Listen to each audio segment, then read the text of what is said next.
Ada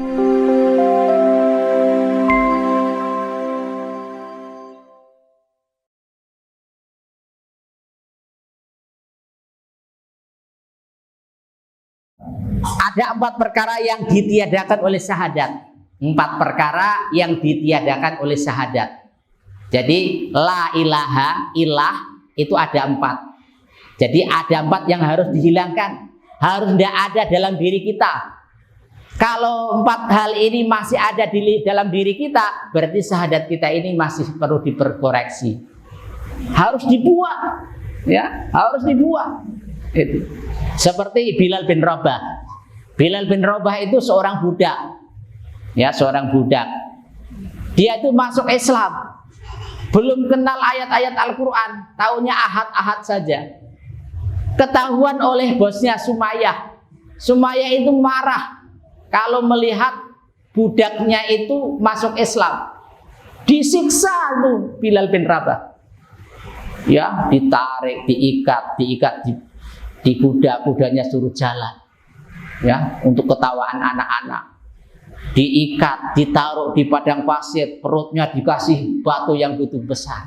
Kamu keluar enggak? Keluar dari agama Muhammad mau enggak? Ahad. Artinya apa? Allah itu satu. Ayo keluar. Enggak mau. Dia ahad gitu saja. Maksudnya adalah Allah itu satu. Ini. Dia meyakini bahwa kalau masuk Islam nanti akan selamat. Kalau tidak masuk Islam nanti nggak akan selamat. Dia sudah masuk Islam berarti dia sudah tunduk kepada Allah Subhanahu wa Ta'ala. Islam itu artinya apa? Menyerah. Islam itu artinya menyerah. Aslama yuslimu islama, artinya menyerah. Jadi kalau orang Islam itu dia itu menyerah kepada Allah Subhanahu wa Ta'ala. Menyerah diri kepada Allah. Seperti seorang maling, dia sudah ketangkap, maka dia itu menyerah. Apa yang diinginkan oleh polisi, maka dia manut. Demikian pula kita orang Islam. Orang Islam itu kita ini menyerah kepada Allah Subhanahu wa Ta'ala. Karena kita sudah Islam, menyerah atas perintah Allah Subhanahu wa Ta'ala. Yang baik, ya perintah Islam ya kita laksanakan, yang dilarang oleh Islam itu kita tinggalkan. Orang Islam kok tidak sholat, itu gimana ya? Katanya sudah menyerah. Orang Islam kok tidak sholat. Orang Islam kok tidak puasa.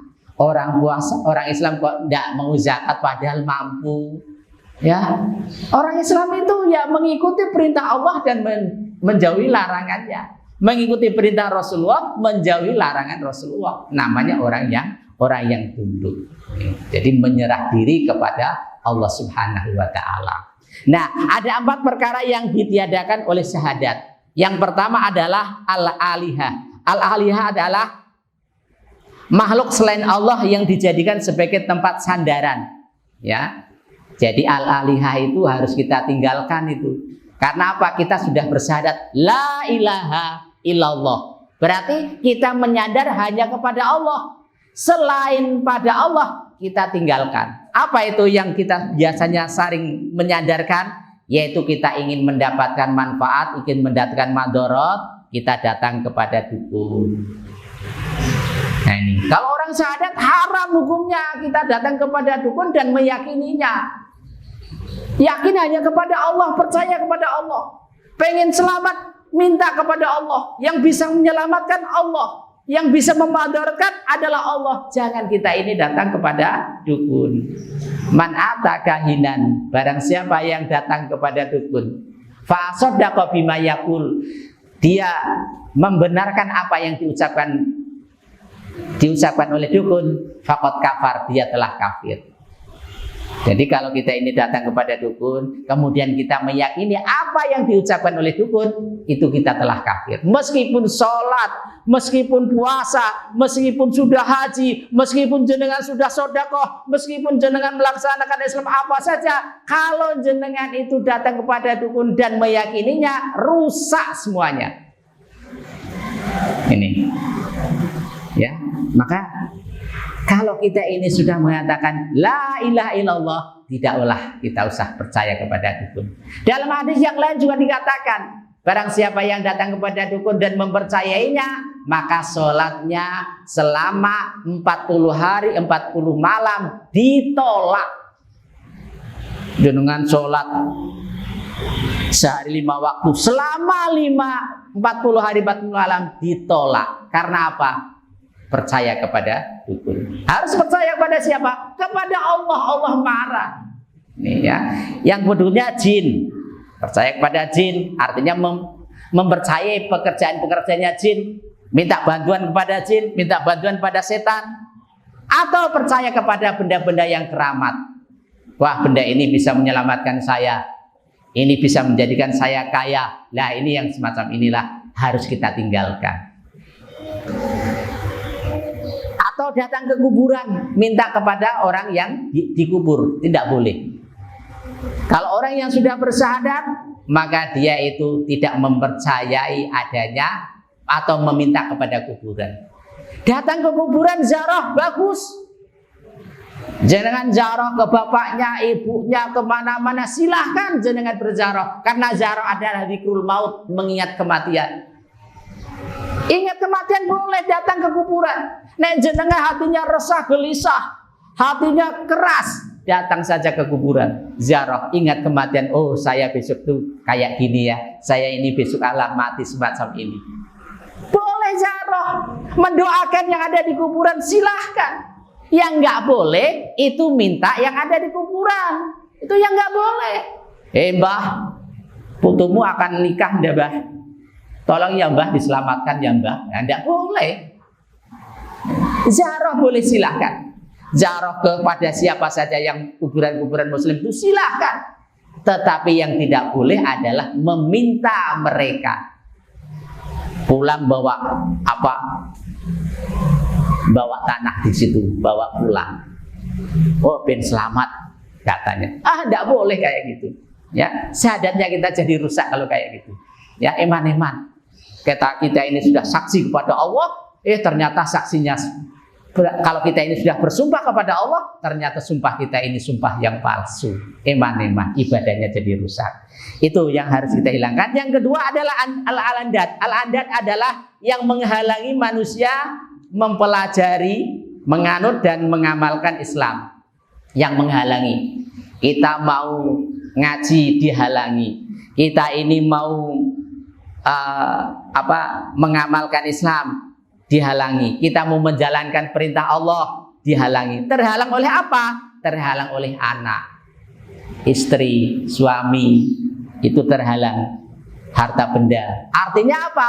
Istri lebih dicintai, suami lebih dicintai. Mau ngaji, ndak usah ngaji. Mau ngaji, mau beribadah karena sayang sama anaknya yang begitu cinta sekali, akhirnya nggak jadi ngaji. Mau sholat, wah tak di rumah sajalah, tak nemeni anak saya. Itu cintanya pada istri, pada anak, pada suami itu melebihi daripada melaksanakan perintah Allah. Nah, ini menghalangi, ya, menghalangi. Nah, hal yang semacam itu boleh, termasuk di dalamnya adalah harta benda. Harta benda yang begitu banyak yang kita miliki menghalangi kita ini untuk beribadah kepada Allah Subhanahu wa taala. Waktunya sholat tidak sholat karena hartanya sibuk dengan pekerjaannya, akhirnya nggak sholat. Nah, ini harta ini menghalangi. Boleh kita jadi orang kaya, boleh kita bekerja, ya. Tapi kalau itu yang menjadikan menghalangi kita ini untuk taat kepada Allah, maka yang semacam itu tidak diperbolehkan. Seperti ada sahabat Umar ibn Khattab, dia sedang mengurusi kebun kurma. Ya, kebun kurmanya harganya mahal sekali. Gitu. Waktunya asar dia, ya datangnya sebelum asar. Nah, dia pulang, ketinggalan sholat asar ketinggalan. Dia biasa sholat jamaah, sehingga apa? Wah, ini gara-gara kebun ini, sekarang kebun saya akan saya infakkan untuk Islam. Ya Rasulullah, kebun itu saya infakkan untuk Islam, untuk kepentingan Islam. Begitu kata Umar bin Khattab. Nek jenengan lagi nyuci sepeda motor, wah, ini waktunya adzan. Ya sudah, berhenti. Kok sampai nggak sholat berjamaah? Misalkan di rumah ada sholat jamaah, ya sudah, sepeda motornya kasihkan untuk Islam. Mau Bu jenengan?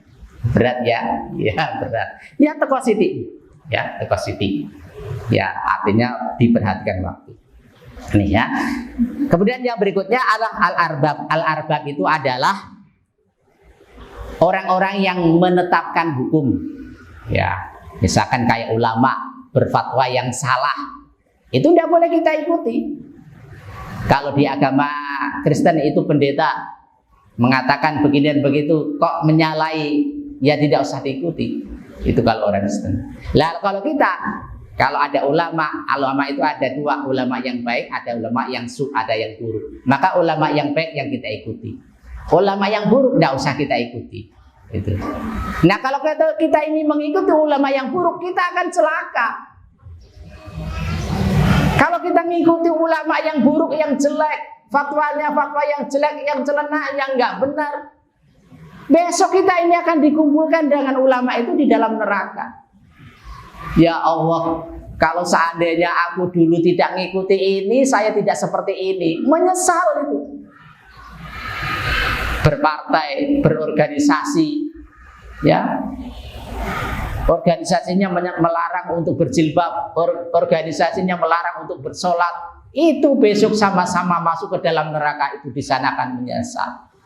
Kalau seandainya aku dulu tidak ikut orang ini, saya tidak semacam ini. Kalau seandainya dulu saya ikut bersama-sama orang yang soleh, saya tentu akan jadi orang yang soleh-solehah. Maka jangan bertemanlah, ya, berteman dengan orang-orang yang soleh itu. Orang yang soleh dan soleha itu besok itu akan memberikan syafaat, akan menolong kita. Gitu. Tapi kalau jenengan itu berteman dengan orang-orang yang jahat, yang jelek, yang omongannya kesana kemari, suka ghibah, suka ngomongin orang, itu jenengan ikut-ikutan. Sambil nunggu belanja ning pinggir ning gardu, ya, belanjane orang teko-teko ngobrol, guncingin kesana kemari. Mbak iku lho gulange wakai por, masih wakai por, tapi utang lho itu. Wah, dijelek-jelek kan. Iku lho sama itu beli kulkas lho. Alah kulkas kayak gitu memang mahal, tapi apa duitnya utang. Ya dijelek-jelekan gitu. Nah itu kalau ngomong kayak gitu sambil nunggu belanja, sajam itu rendah terasa Bu. Karena apa? Asik. Tapi dosanya luar biasa. Banyak sekali. Ini memang asik. Kalau ketemu dengan tetangga sama-sama ngomong kejelekannya orang lain, itu terasa asik, nggak terasa. Tapi nek ngaji saja wis terasane abot kau ora barbar Ustaz iki. Ya, ini. Nah ini.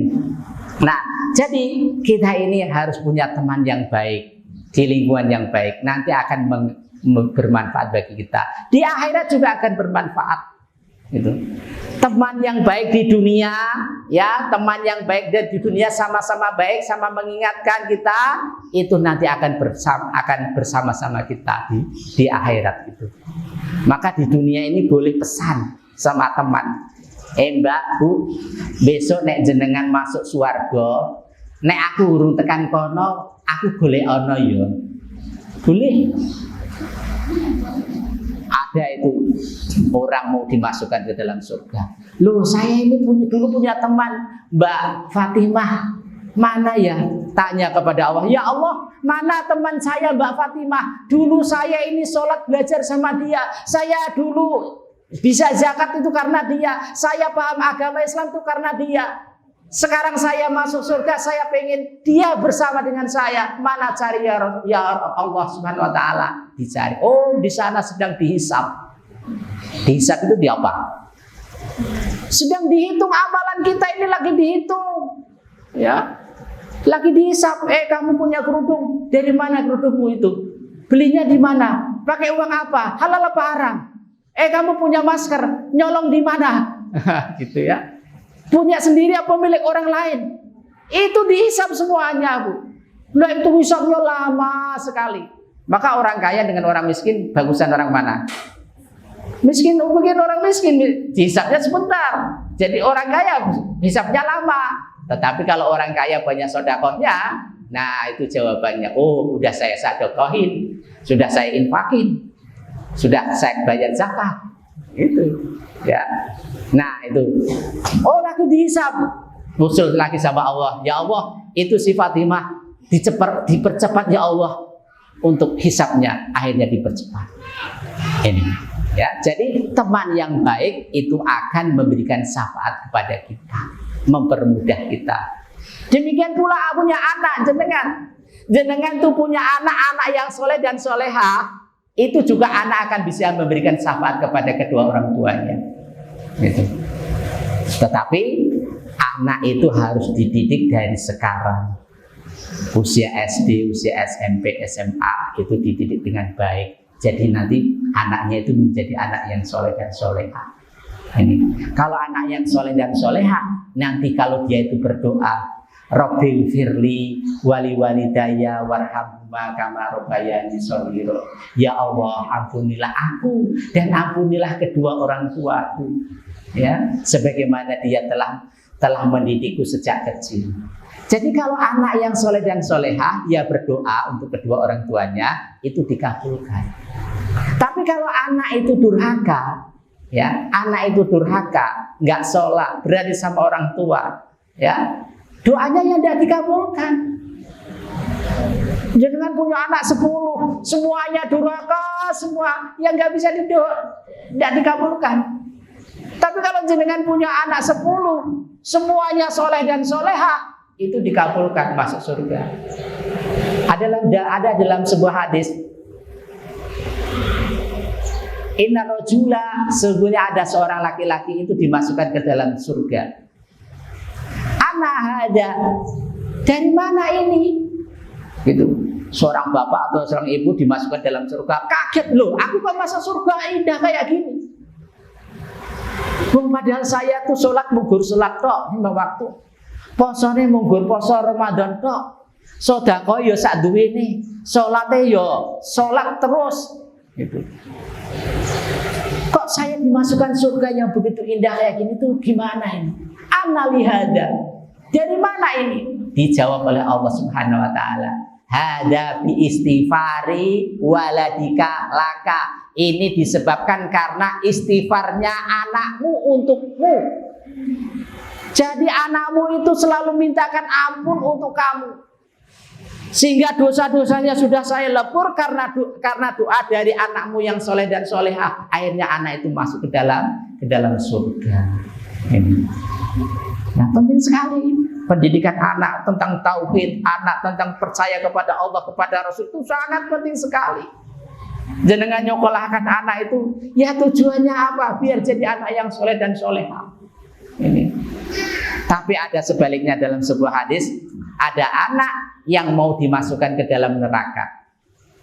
Anak itu mau dimasukkan ke neraka, dia tidak mau. Ya Allah, kenapa engkau masukkan aku dalam neraka? Saya waktu di dunianya punya bapak, punya ibu. Bapak dan ibu tidak pernah ngajak saya sholat. Memang bapak ibu saya sholat, pada waktu sholat saya nggak pernah disuruh untuk sholat. Saya memang di dunianya suka mabuk-mabuk.